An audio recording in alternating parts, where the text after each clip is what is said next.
ಆಚಿ ಮಸಾಲ. ಎಂತ ಅಡಿಗೆಯ ರುಚಿಯಾಗೋ ರಹಸ್ಯವು 20 ರೂಪಾಯಿ.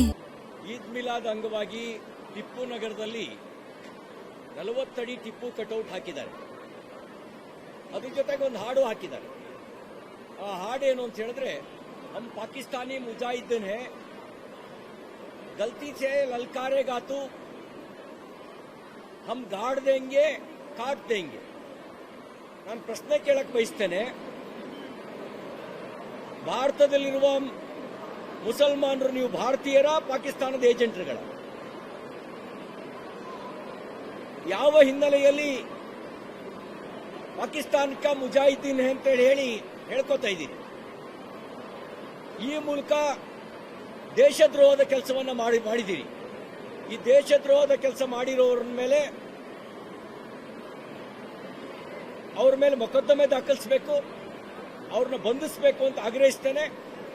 ಬಹುಶಃ ಇದನ್ನು ಮನಗಂಡೇನೆ ಡಾಕ್ಟರ್ BR ಅಂಬೇಡ್ಕರ್ ಅವರು ಭಾರತ ವಿಭಜನೆ ಸಮಯದಲ್ಲಿ ಇಸ್ಲಾಂ ಮಾನಸಿಕತೆ ಕುರಿತಾಗಿ ಅವರೊಂದು ಪುಸ್ತಕ ಬರೆದರು.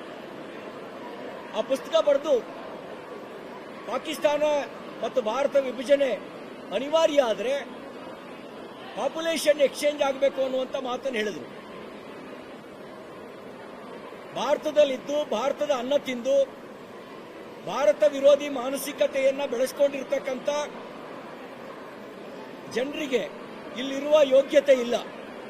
ಅವ್ರನ್ನ ಪಾಕಿಸ್ತಾನಕ್ಕೆ ಕಳಿಸಿ, ಪಾಕಿಸ್ತಾನದ ಮೇಲೆ ಪ್ರೇಮ ಇದ್ರೆ ಪಾಕಿಸ್ತಾನಕ್ಕೆ ಹೋಗಿ ನಿಮ್ಮ ಪಾಕಿಸ್ತಾನದ ಪ್ರೀತಿಯನ್ನು ತೋರಿಸಿ, ಇಲ್ಲಿದ್ದು ದೇಶದ್ರೋಹಿ ಕೆಲಸ ಮಾಡೋರನ್ನ ಸಹಿಸ್ಕೊಳ್ಬಾರ್ದು. ಕಾಂಗ್ರೆಸ್ ಬಂದ ಮೇಲೆ ಇಂಥವ್ರ ಬಾಲ ಎಲ್ಲ ಉದ್ದ ಆಗಿಬಿಟ್ಟಿದೆ. ಕಾಂಗ್ರೆಸ್ ಅಧಿಕಾರಕ್ಕೆ ಬಂದ ಮೇಲೆ ರಾಜ್ಯದಲ್ಲಿ ಇಂಥವ್ರ ಬಾಲ ಉದ್ದಾಗಿದೆ. ಈ ಬಾಲ ಕಟ್ ಮಾಡಿ ಇವ್ರ ಬಾಲವನ್ನ ಕಟ್ ಮಾಡಿ ಇವ್ರನ್ನ ಜೈಲಿಗೆ ಕಳಿಸಿ ಅಂತ ಆಗ್ರಹಿಸ್ತೇನೆ.